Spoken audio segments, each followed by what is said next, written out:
मैं सिर्फ इस यात्रा में कोई ऐसी बात आपको नहीं बताना चाहता जो आपके जीवन में बहुत महत्वपूर्ण ना हो, लेकिन इस यात्रा के पीछे एक इम्पॉर्टेंट बात है कि 20-22 साल तक जब पत्रकारिता की तो तमाम अलग अलग लोगों से मिला, मैं एक ही नतीजे पे पहुंचा कि जो जिस विषय का जानकार नहीं है वो उसका एक्सपर्ट है और खुलेआम मंचों से ज्ञान बांट रहे हैं। 3-3 घंटे के प्रवचन। अब ये समझ में नहीं आ रहा कि भाई हमारे अंदर ये क्या प्रॉब्लम है कि हम सार्वजनिक मंच पे खड़े हों और कोई एक आदमी कोई ऐसा सवाल पूछ ले जो मेरा विषय ना हो तो हम ये नहीं कहते कि भाई इस विषय का मैं जानकार नहीं हूं। रातों रात फाइनेंस के एक्सपर्ट, धर्म के एक्सपर्ट, इस्लाम के एक्सपर्ट, कुरान के एक्सपर्ट, हर चीज का एक्सपर्ट आपको मिल जाएगा। इसलिए हमने अपने डर के कारण शब्दों का अर्थ भी अपने शत्रु के हिसाब से तय कर लिया है। जैसे हम बहुत जोर से बोलते हैं और बड़ा प्राउड फील करते हैं ये कहते में सारे धर्म बराबर हैं। अब किसी से पूछो विद्वान से कि सारे धर्म बराबर हैं, ये कहां पढ़ा था, किस ग्रंथ में आया था, कोई ओरिजिनल सोर्स बताएं। परशुराम जी ने कहा था, कहीं भगवान ने कहा था। अब टीवी सीरियल वाले भगवान की बात नहीं कर रहा मैं। तो एक कोई चीज एक गलत चलती है, उसको कोई आदमी बीच में रोक करके कि नहीं भाई इस पे बात होनी चाहिए, ये कुछ बात ठीक नहीं लग रही हमें। लेकिन लोगों को लगता है कि लीक पे अगर कोई चीज चल गई है तो फिर उससे दाएं बाएं होने से लोग हमको बेवकूफ ना समझें। तो ऐसे कई शब्द हमने गढ़े। जैसे एक शब्द है मत दान। आप सब धनाढ्य लोग हैं, दान बहुत करते हैं और दान का नियम है कि दान देने के बाद फिर पूछा नहीं जाता। हम ही दुनिया में एकमात्र हैं मत का दान करते हैं पर पूछते हैं क्या किया तुमने हमारे लिए। यह अपने आप में शब्द गलत है। मतदान कोई कर ही नहीं सकता है। आप अपने मत को दान कर देते हो क्या? तो अंग्रेजी का शब्द, हिंदी का शब्द, एक नया शब्द निकाल लिया आपने, मतदान। और फिर आप रोज शिकायत करते हो कि नेताजी ने, भाई वोट तुमने दान किया है, दान देने के बाद उसका हिसाब नहीं लिया जाता है। और जो लोग वोट देते हैं वो हिसाब लेते हैं, आप लेते नहीं हो। तो ये वोट दान कोई शब्द वर्ड ही नहीं है। मतदान, हमने अपना मतदान कर दिया, अब हम घूम रहे हैं ऐसे ही एक सेकुलर लोग, नॉन सेकुलर लोग, अच्छा दिखने वाले लोग, ये भी बहुत बोलते हैं मंदिर, मस्जिद, गुरुद्वारे ये सब एक ही है। भाई ये चल पड़ा है तो कह रहे लोग। और जैसे वो अजान देते हैं वैसे हम पूजा करते हैं। ये ऐसी महामूर्ख जैसी बातें हम ही कर सकते हैं। हम ही हैं भाई। हम अपने बारे में जानते हैं हम कौन हैं। इसलिए शब्दों के साथ खिलवाड़ बिल्कुल न करें। और हम सुबह शाम ये करते हैं। मंदिर मस्जिद एक नहीं हो सकते, न पॉलिटिकली हो सकते, न सोशली हो सकते, न फिलॉसफिकली हो सकते, न कल्चरली हो सकते। और जब आप ये कहते हैं तो कभी कभी शत्रु के बनाए नरेटिव का हिस्सा बन जाते हैं। कहीं आरती हो रही है तो लोग रुक जाते हैं, चुप हो जाते हैं, आरती सुनते हैं, यहां तक समझ में आता है। और खासतौर से सनातनी हिंदू के लिए। लेकिन कहीं अजान हो रही है और आप रुक रहे हैं।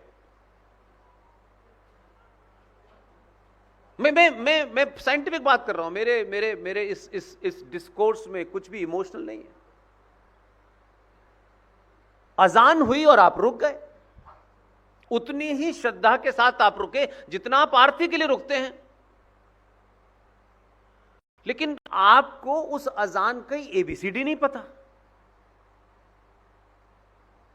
और फिर आप कहते हो कि कभी निकिता फ्रिज में मिलती है, कभी अंकिता सूटकेस में मिलती है। आपको ताज्जुब होता है कि यह आपकी संस्कृति नहीं है। जिनकी संस्कृति है वो वही कर रहे हैं, जिनकी वो किताब है उस किताब को फॉलो कर रहे हैं। आप किताब पढ़ते नहीं हैं। आपने रामायण को 3-4 कपड़ों में लपेट के रखा हुआ है, गीता को लपेट के रख दिया है, देख लेते हैं बस उसे, उसको पढ़ने नहीं आपको। फिर महान इस देश में लोग हैं, हो सकता है कि आपके पूजनीय हो सकता है, मैंने कहा 1% किसी एक आदमी के भी इस सभा में बैठे हो उनके पूजनीय हो, लेकिन मेरे लिए नहीं है। कथाकार अपनी कथा में शुद्ध रूप से जो कथा उसको राम की सुनानी है, राम के चरित्र पे सुनाना है, सीता जी ने क्या किया, राम ने क्या किया, वो सब सुनाए, उसमें मुझे कोई ऐतराज नहीं है। लेकिन आप कथा में भी कुछ मिलावट करना चाहते हैं। आप कोई राजनीतिक दल के नेता थोड़ी नहीं कि आपको वोट चाहिए किसी से, और वोट चाहिए नहीं चाहिए। रामायण और रामचरित्र हमारा आदरणीय चरित्र है। राम के साथ मौला मौला और अली अली की तुलना नहीं हो सकती। अब जब आप ये कहते हैं मौला मौला अली अली, तो अली को समझिए, तब समझ में आएगा कि अली कौन था। हम तुलना किससे कर रहे हैं? क्यों हमको पॉलिटिकली करेक्ट होना है भाई, कि हम अपनी मां की तुलना किसी से भी कर देंगे, अपने पिता की तुलना किसी से भी कर देंगे, क्योंकि हमें सबकी आंखों में अच्छा दिखना है, पुष्पेंद्र को नहीं दिखना। किसी को बुरा लगे 100 बार लगे। आपके बुरा लगने से मैं अपने बाप को बाप कहना बंद कर दूंगा क्या? इस्लाम की फिलॉसफी 632 में प्रॉफिट मोहम्मद की डेथ के बाद से आज तक कोई जानना नहीं चाहता। एक किसी भाईजान से सुन लेता है, भाईजान ने उसको एक लेमन जूस की गोली दी, अब वो उसको पता नहीं, उसने बिजी कर दिया आपको। अजान में 5 बार खड़े होकर के जब वो कहता है ला इलाहा इल्लल्लाह मोहम्मद रसूल अल्लाह, क्या अर्थ है इसका? वो 5 बार बार बार एक ऐसी स्टेट में, एक ऐसे देश में जहां मेजॉरिटी इस्लाम को नहीं मानती, इस्लाम को नहीं जानती, जब वो ये बोलता है अजान में, तो उसका मतलब होता है अल्लाह के सिवा किसी दूसरे की इबादत नहीं हो सकती। यहां तो राम भी हैं, यहां तो बौद्ध भी हैं, जैन भी हैं, यहां तो सिख भी हैं। तो 5 बार एक ऐसी धरती पर जहां विभिन्न उनके अलग अलग मत हैं, उसमें आप खड़े होकर चिल्लाएं, तो as per the constitution of India, as per the Supreme Court of India, ये जो काले कोट पहनने वाले लोग हैं, इनको भी भव्य ज्ञान प्राप्त हो जाता है। इन्होंने इस बात को कभी हेट स्पीच में नहीं लिया। अगर मैं खड़े होकर के कल मंचों से कहने लगूं कि वहां भगवान राम के अलावा किसी की पूजा नहीं हो सकती, तो यह हेट स्पीच में आ जाएगा। लेकिन काले कोट पहनने वालों ने इस देश की एक पढ़ी लिखी बेटी, दिल्ली विश्वविद्यालय की अध्यक्ष रही हुई है, सुप्रीम कोर्ट में लॉयर, उसने कुरान की एक आयत को वर्बेटम कोट किया, वर्बेटम कोट किया, उसने कुछ भी ऐसा नहीं था। उसके कोट करने से उनकी बहुत सारी छिपी हुई बीमारी का लोगों को पता चला। पता तो वैसे भी था, लेकिन उसने बोला। उसके बोलने के बाद ऐसा माहौल बनाया, चौराहों पे, सड़कों पे खुलेआम तलवारें लेके जम्मू की मस्जिद के ऊपर कह रहे थे कि नुपुर शर्मा तुम्हारी गर्दन जब तक नहीं काटेंगे हम चैन से नहीं बैठेंगे। वो भी हेट स्पीच नहीं थी। और नुपुर शर्मा पिछले 10 महीने से अपने मकान में कैद है। और हमारे गली में 5-5 संगठन हैं।